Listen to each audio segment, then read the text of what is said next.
ইউসুফ আলাইহিস সালাম স্বপ্নের ব্যাখ্যাটা করবেনই, তিনি চিন্তা করছেন যেই স্বপ্ন ওরা দেখছে এই স্বপ্ন এর দ্বারা এটা প্রমাণ যে একজনকে শুলিতে চড়ানো আর আরেকজনকে ছেড়ে দেওয়া হবে।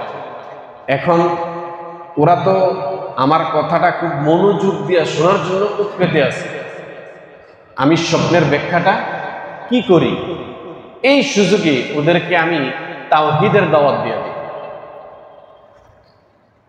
এখন একটা মুখ্যম সময় আছে, তাওহীদের দাওয়াতটা দিয়ে দিই, কারণ যে স্বপ্ন দেখছে ওর মৃত্যু নির্ঘাত। তো এই লোকটা যদি, সেটা এখন মুশরিক, সে যদি মৃত্যুবরণ করে তাহলে দুনিয়াতেও সে শাস্তি পাইল আর পরকালও বরবাদ। সুতরাং ওর মৃত্যু কেউ ঠেকাইতে পারবে না। ও যেই স্বপ্ন দেখছে এর ভিতরে যদি আমি ওকে দিনের দাওয়াত দেওয়া দিই, সে যদি মুসলমান হয়ে যায় তাহলে যদিও তার দুনিয়াবী মৃত্যু হয়, কিন্তু ইসলাম গ্রহণ করে মৃত্যু বরণ করতে পারলে তার পরকালে নাজাত পেয়ে যাবে। এই ছিল তিনার চিন্তা। এই জন্য স্বপ্নের ব্যাখ্যার আগে ওকে তাওহীদের দাওয়াত দেওয়া দিলেন। এবার স্বপ্নের ব্যাখ্যা করতেছেন, ইয়া সাহিবাইস সিijn, ও আমার দুই সাথী যারা জেলের মধ্যে আমার সাথে আছো, আরবাবুন মুতাফাররিকুনা খায়রুন আমিল্লাহুল ওয়াহিদুল কাহ্হার। মূল দাওয়াত দিতেছেন, এবার মূল দাওয়াত দেন। এই সাথী ভালো করে শুনুন, আমার আল্লাহ ছাড়া তোমরা যাদের ইবাদত করতেছো, যাদের পূজা করতেছো, আল্লাহ ছাড়া তোমরা কত মাখলুকের পূজা করতেছো। আল্লাহ ছাড়া কত মাখলুকের পূজা করতেছো। চাঁদের পূজা করো, সূর্যের পূজা করো, মূর্তির পূজা করো, অগ্নির পূজা করো, গাছের পূজা করো, গরুর বাচ্চার পূজা করো। যারা তাওহীদে বিশ্বাসে ওরা একজনের পূজা করে, শুধু আল্লাহ। আর যারা তাওহীদে বিশ্বাসী না, একাত্মবাদে বিশ্বাসী না, ওদের রবের কোনো অভাব নাই। ইউসুফ আলাইহিস সালাম একটা যুক্তির সাথে একটা দাওয়াত দিতেছেন, ইয়া সাহিবাইস সিijn, ও আমার জেলের বন্ধুরা, জেলের সাথীরা, আরবাবুন মুতাফাররিকুনা খায়রুন, বহু রবের ইবাদত করা এটা কি ভালো, আমিল্লাহুল ওয়াহিদুল কাহ্হার, নাকি এক পরাক্রমশীল আল্লাহর ইবাদত করা ভালো? 10টা 20টার ইবাদত করা ভালো নাকি একজনের ইবাদত করা ভালো? মা তা'বুদুনা মিন দুনি, তোমরা যাদের ইবাদত করতেছো, আল্লাহকে বাদ দিয়ে যাদের ইবাদত করতেছো, তারা কিছুই না, ওরা কিছুই না। ইল্লা আসমাআন সাম্মাইতুমুহা আনতুম ওয়া আবাউকুম, বরঞ্চ ওই জিনিসগুলোর কতগুলো নাম তোমরা আর তোমাদের পূর্বপুরুষরা দিয়া রাখছে। এছাড়া কোনোটা কালিমা, কোনোটা এটা, কোনোটা ওইটা, এই নামই রাখছে কেটা? পূর্বপুরুষরা রাখছে অথবা তোমরা নিজেরা রাখছে। আসলে এগুলোর মধ্যে কিছুই নেই। আর দ্বিতীয়ত, আমাদের রব যিনি আল্লাহ, তিনিও তো বলেন নাই, কোরআন হাদিসের মধ্যেও তো এগুলা তোমরা যেগুলার ইবাদত করতেছো এগুলা সত্য হওয়ার কোনো প্রমাণ নেই। ইনিল হুকমু ইল্লা লিল্লাহ, হুকুম চলবে কার? আল্লাহ। আমার আল্লাহ তা'বুদু ইল্লা ইয়া, আমার আল্লাহ শুধু তার ইবাদতের আদেশই দিয়েছেন। যালিকা দ্বীনুল কাইয়্যিম ওয়ালাকিন্না আকতারান নাসি লা ইয়ালামুন। ইয়া সাহিবাইস সিijn, ও আমার জেলের সাথীরা, জেলের বন্ধু, আম্মা আহাদুহুমা, তোমাদের মধ্য থেকে একজন লোক, কয়জন? দুইজন। স্বপ্নে দেখছে কয়জন? তিনি নির্দিষ্ট করতেছেন না, তিনি শুধু বলবেন তোমাদের মধ্য থেকে একজন বাদশাকে আবার মদ খাওয়াবে আর আরেকজনকে শুলিতে চড়ায়া মৃত্যুদণ্ড দেওয়া হবে। তিনি কিন্তু জানতেন কার কি হবে, এটা ওহীর মাধ্যমে তাকে জানানো হয়েছে। কিন্তু তিনি নির্দিষ্টভাবে কোনো ব্যক্তির নাম উল্লেখ করতেছেন না, কারণ যদি উল্লেখ করে তাহলে বেটা মরার আগেই মরবে, পেরেশানিতে মরার আগেই মরবে। ইয়া সাহিবা ইসিল আম্মা আহাদুকুমা, তোমাদের মধ্য থেকে একজন ফায়াসকি রব্বাহু খামর, সে তার প্রভুকে মদ পান করাবে। প্রভু মানে কি? বাদশা। প্রভু মানে কি? এ কথাটা আমি মাঝে মধ্যেই বলি যে প্রভু শুধু আল্লাহর ক্ষেত্রে নয়, মাখলুকাতের ক্ষেত্রে আরবিতে প্রভু ব্যবহার হয়। যার অধীনে কাজ করে তাকে প্রভু বলা যায়। আমি যার আন্ডারে কাজ করি তাকে আমি প্রভু বলতে পারবো। প্রভু মানে মালিক, মালিক মানে কর্তা। যার অধীনে আমি আছি তাকে প্রভু বলা যায়, এটা আরবিতে ব্যবহার আছে। এই জন্যই তো আল্লাহ শুধু আল্লাহর নাম, আল্লাহ শুধু আল্লাহর জাতি নাম। এছাড়া রব বলেন, কহ্হার বলেন, জব্বার বলেন, আজিজ বলেন, মুতাকাব্বির বলেন, এই সব হলো আল্লাহর গুণবাচক নাম। শুধু আল্লাহ যে শব্দটা, এটা কেউর বেলা চলবে না। এছাড়া অন্যগুলা বিভিন্ন ক্ষেত্রে ব্যবহার, যেমন হামিদ, হামিদ, আব্দুল হামিদ, হামিদ, হামিদুর রহমান। কিন্তু আল্লাহ শুধু আল্লাহ বইলা কাউকে ডাকা যায়। ওয়াম্মাল আখর, হে আমার জেলের সাথী, একজন সে আবার বাচ্চাকে মদ পান করাবে। ওয়া আম্মাল আখর, আর দ্বিতীয় জন ফায়ুসলাবু তাকুলুত তয়রু, তাকে শুলিতে চড়ানো হবে, শুলিতে চড়াইয়া ওকে ফাঁসি দেওয়া হবে। ফাতাকুলুত তয়রু, আর পাখি তার মাথার থেকে ওই মগজ খাবে। অর্থাৎ ওকে যখন মৃত্যু দেওয়া হবে তখন পাখি এসে এসে ওর মাথার থেকে মগজ খাবে। ফুদিয়াল আমরুল্লাযী ফীহি তাস্তাফতিয়ান, যে ফতুয়া চাইছো আমার কাছে, যে সমাধান চেয়েছো, এটাই চূড়ান্ত। এটা আবার কেন বললেন যে যেটা যে সমাধান চাইছো এটাই চূড়ান্ত ফয়সালা? এই তাফসীরের কিতাবের মধ্যে আসছে, তিনি যখন এই কথা বললেন যে একজনকে ছেড়ে দেওয়া হবে, নাজাত পেয়ে যাবে, আর আরেকজন শুলে চালানো হবে, তখন দুইজনই বলতেছে যে ধরু আমরা কিছুই দেখি না, স্বপ্নে এমনি একটু মজা করলাম। এত ভয়ঙ্কর তাবির শুনে বলতেছে কি, আরে আমরা কিছুই দেখি না, এমনি আপনার সাথে একটু মজা করলাম। তখন ইউসুফ আলাইহিস সালাম বলতেছেন, মজা করো আর টজা করো এটি বুঝি না, এটাই হবে, এটাই নিশ্চিত।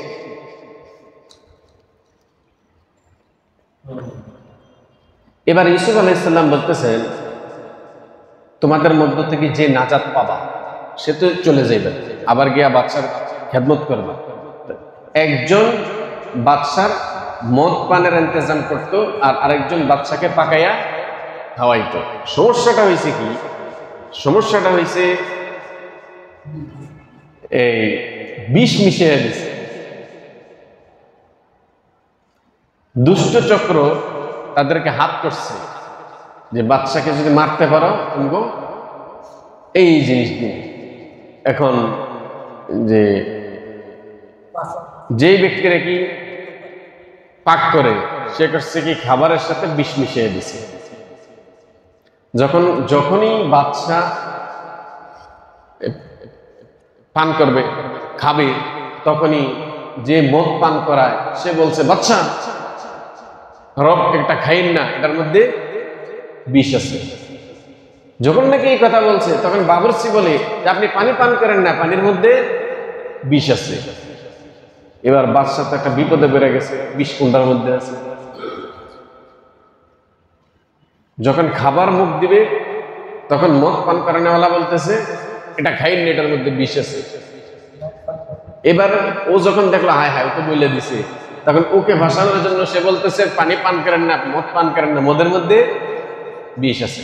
বাচ্চাকে দুইটা বের করে, এবার বলতেছে তুমি যে মদ আনছো তোমার মদ তুমি খাও, আর ওটারে বলছে এখন খানা খাও। তখন বাদশা করছে কি, ওই খাবারটাকে একটা প্রাণীকে খাওয়াইছে, খাওয়ানোর সাথে সাথে প্রাণীটা মারা গেছে, আর যে মদ পান করাইছে এটা বেঁচে গেছে। এবার দুইটারই জেলে দিয়ে দিছে যে আপাতত দুইটাই জেলে থাক, বিচার হইলে পরে সাব্যস্ত হবে কোনটা নাজাত পাবে।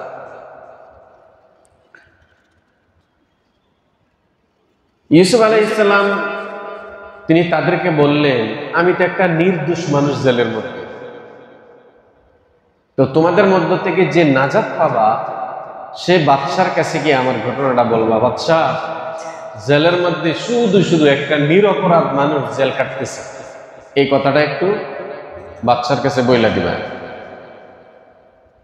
যখন নাকি বিচার টিচার হইয়া সাব্যস্ত হলো যে মদ পান করায় সে নাজাত পেয়ে যাবে, আর যে খানা পাকায় তার ফাঁসি হবে, ওর ফাঁসি হয়ে গেল। আর যে বের হবে মদ পান করানোওয়ালা, তাকে ইউসুফ আলাইহিস সালাম বইলা দিয়েছেন আমার ঘটনাটা বাদশার কাছে গিয়ে বলবা। আল্লাহ পাক রব্বুল আলামিন তাফসীর কিতাবের মধ্যে আছে যে ইউসুফ আলাইহিস সালাম তিনি একজন জলিল কদর নবী, সম্মানিত নবী। তো তিনার পক্ষে এটা শোভা পায় না যে আল্লাহর কাছে নাজাত না চাইয়া বাদশার কাছে সুপারিশ করা। এই জন্য আল্লাহ পাক রব্বুল আলামিন ওই যে যাকে বলছিল তুমি গিয়া বাদশাকে বলবা,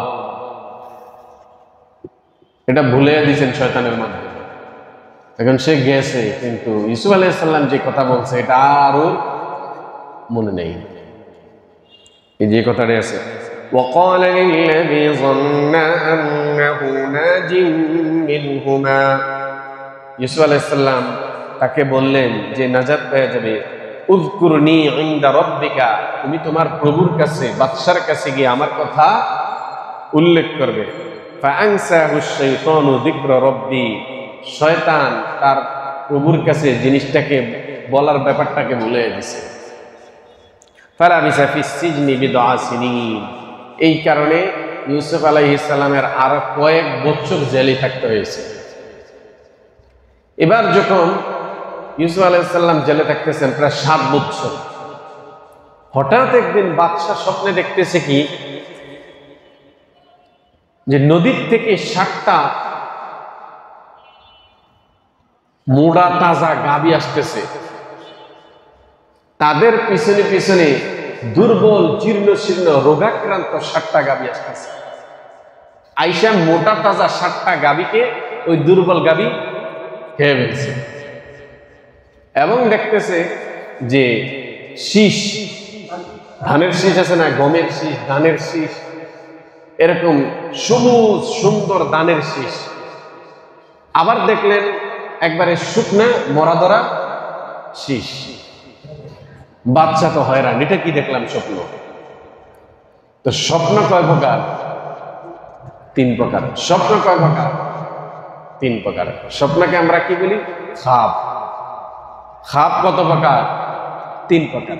খাবে রহমানি, খাবে শয়তানি, খাবে খেয়ালি।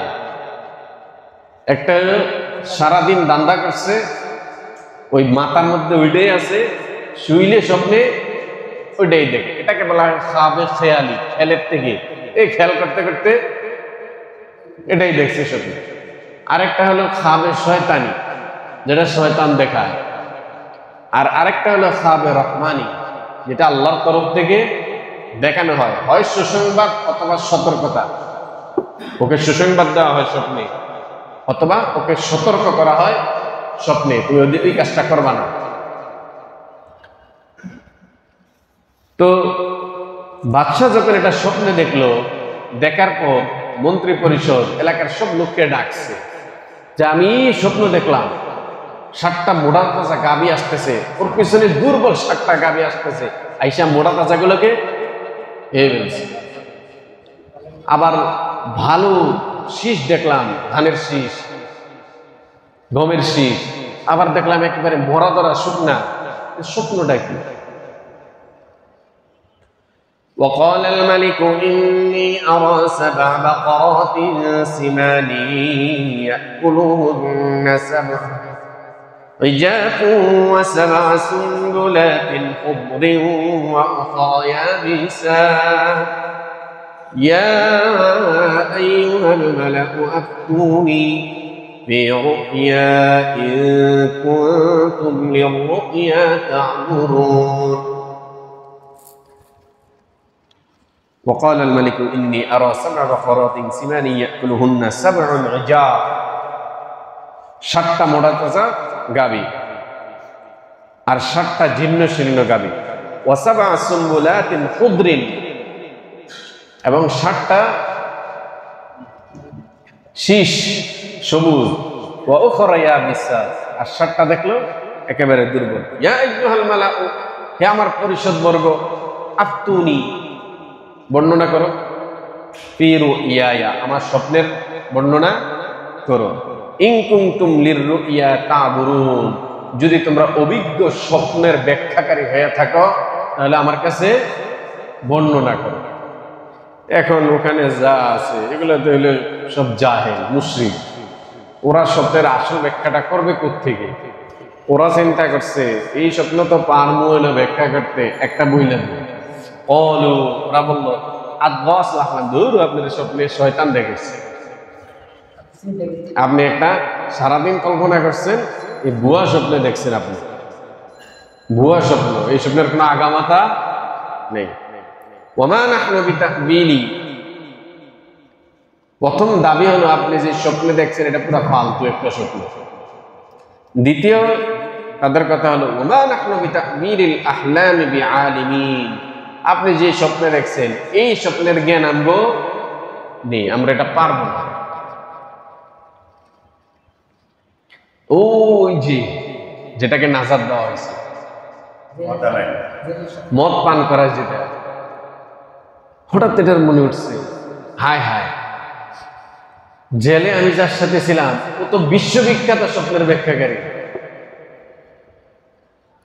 وقال الذين نجا منهما দুজনের মধ্যে থেকে যাকে নাজাত দেওয়া হয়েছে ওয়াদ্দাকার বাদা উম্মাহ হঠাৎ তার মনে পড়ছে আনা উনাব্বিউকুম বিতাকবিলিহি ফাআরসিলুন আমি আপনার স্বপ্নের ব্যাখ্যা দিব আমাকে আপনি পাঠান ওই জেলের মধ্যে পাঠান এখানে এটা আর আসে নাই কোরআন শরীফে অনেক সময় ওই জিনিসগুলো আসে না যেগুলা অগ্রপাশ্চাতের কারণে এমনি বুঝে আসে ওই জিনিসগুলো আর আনা হয় না কারণ আল্লাহ তাআলা তিনি হলেন সর্বাজ্ঞ প্রজ্ঞম তিনি জানেন আমার বর্ণনার দ্বারা মানুষ কোন জিনিসটা বুঝতে পারবে যেটা বুঝতে পারবে এটা তো আর আনা দরকার নেই তো বলতেছে আপনি আমাকে জেলে পাঠান জেলে এরকম একজন ব্যক্তি আছে ও ভালো স্বপ্নের ব্যাখ্যা করতে পারে আমি ওখান থেকে জেনে আসি এবার সে দৌড়াইয়া গেল জেলের মধ্যে ইউসুফ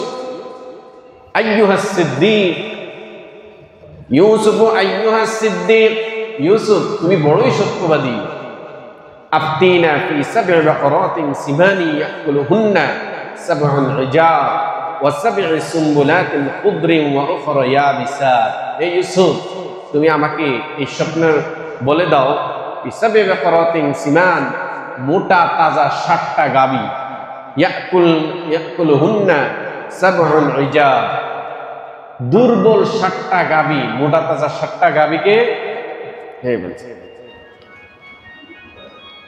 ওয়াসাবিউ সুম্বুলাতিন খুদরিন ওয়া উখরা ইয়াবিসাত এবং 7টা তাজা শীষ আর 7টা দুর্বল শীষ লাআল্লি আরজিউ ইলান নাস লাআল্লাহুম ইয়ালামুন ক্বালা তাজরাউনা 7 সিনিনা দাআবা ইউসুফ আলাইহিস সালাম এর স্বপ্নের ব্যাখ্যা আরম্ভ করলেন ক্বালা তাজরাউনা 7 সিনিনা দাআবা এই স্বপ্নের ব্যাখ্যা হলো তোমরা এখন থেকে দীর্ঘ 7 বছর পর্যন্ত একেবারে এই তোমরা খুব ভালো ফসল উৎপন্ন করবে একটা জায়গাও বাদ থাকবে না কোনো জায়গা যেন বাদ না থাকে সব জায়গায় ফসল ফলাইবে ক্বালা তাজরাউনা 7 সিনিনা দাআবা সে কিন্তু ওই জেলের থেকে কিন্তু ইউসুফ আলাইহিস সালাম এটা ওর কাছে বলতেছেন ইউসুফ আলাইহিস সালাম কিন্তু বাদশার কাছে আসেন নাই জেলের মধ্যে ওই যে মদ পান করানোওয়ালা গেছে যে এটা বললো যে স্বপ্নের ব্যাখ্যাটা, তখন ওখানেই বলতেছে ক্বালা তাজরাউনা সাবআ সিনিনা দাআবা, তোমরা একেবারে ভালোভাবে 7 বছর ফসল উৎপন্ন করবে। ফামা হাসাদতুম ফাজারুহু ফি সুমবুলিহি ইল্লা কলিলাম মিম্মা তাকুলুন, অতঃপর যে ফসলটা তোমাদের আসবে এই 7 বছর, এই ফসলগুলো তোমরা ভালোভাবে সংরক্ষণ করবে, ওই যে ধান গমের শীষ সহকারে, যাতে করে পোকামাকড়ে নষ্ট না হয়ে যায়, কোনোভাবেই যেন এই ফসলগুলো নষ্ট না হয়ে যায়। তো এই 7 বছর তোমরা কোনো জমিনকে অনাবাদ রাখবে না, একবারে পুরা জমিনের মধ্যে চাষাবাদ করে যে ফসলগুলো হবে এই ফসলগুলোকে তোমরা ভালো করে তার শীষ সহকারে হেফাজত করবা। ফামা হাসাদতুম ফাজারুহু ফি সুমবুলি ইল্লা কলিলাম মিম্মা তাকুলুন, এই ফসল থেকে তোমরা কিন্তু এই শুধু যেগুলো খাবে এই 7 বছর এই সেগুলোই ব্যবহার করবে, এছাড়া সবগুলোকে খুব সুন্দরভাবে শীষ সহকারে হেফাজত করবে। সুম্মা ইয়াতি মিন বাদি যালিকা সাবউন শিদাদুন ইয়াকুলনা মা কদ্দামতুম লাহুন্না, অতঃপর তোমাদের ভয়াবহ 7টা বছর আসতেছে। সামনে 7 বছরের পরের থেকে এরপরে ভয়াবহ 7টা বছর আসতেছে, শিদাদ কঠিন 7টা বছর আসতেছে। ইয়াকুলনা মা কদ্দামতুম লাহুন্না, এখন যে 7 বছরে যেগুলাকে হেফাজত করে রাখবা, সংরক্ষণ করবে, এগুলাকে তোমরা ওই দুর্ভিক্ষের 7 বছর, যখন কোনো বৃষ্টি হবে না জমিনের মধ্যে, সেই 7 বছর এগুলা খাইয়া বাঁচবা। ইল্লা কলিলাম মিম্মা তুহসিনুন, তবে সব খাইয়া ভালাই, কিছু রাইখা দিবা যেগুলার দ্বারা বীজ হবে। প্রথম 7 বছরে তো কিছু খাইবাই, বাকিগুলাকে হেফাজত করবা। এটা হলো দুর্ভিক্ষের আগের 7 বছর। আবার দুর্ভিক্ষ আসলে তো এখন আর ফসল নাই, এখন খাবা ওই যে শীষ সহকারে যেগুলাকে সংরক্ষণ করছে। আবার দেখো ওই দুর্ভিক্ষের 7 বছরে সব খাইয়া বলাই না, বীজের জন্য কিছু হেফাজত করবা। তো তাফসিরে আসছে যে এই দুর্ভিক্ষটা এটা শুধু ওখানে হয় না, এই দুর্ভিক্ষটা হয়েছিল বিশ্বব্যাপী। দুর্ভিক্ষটা বিশ্বব্যাপী, পৃথিবীর ইতিহাসে যতগুলো দুর্ভিক্ষ হয়েছে তার মধ্যে এটা একটা অন্যতম দুর্ভিক্ষ। সুম্মা ইয়াতি মিন বাদি যালিকা আমুন, তারপর ওই দুর্ভিক্ষ 7 বছর পর সুম্মা ইয়াতি মিন বাদি যালিকা আমুন, এমন বছর আসবে ফিহি গাসুন নাস ওয়া ফিহি ইয়াসিরুন, যখন প্রচুর বৃষ্টি বর্ষণ হবে এবং প্রচুর পরিমাণে ফলমূল হবে, মানুষ আঙ্গুরের রস চিপাইবে।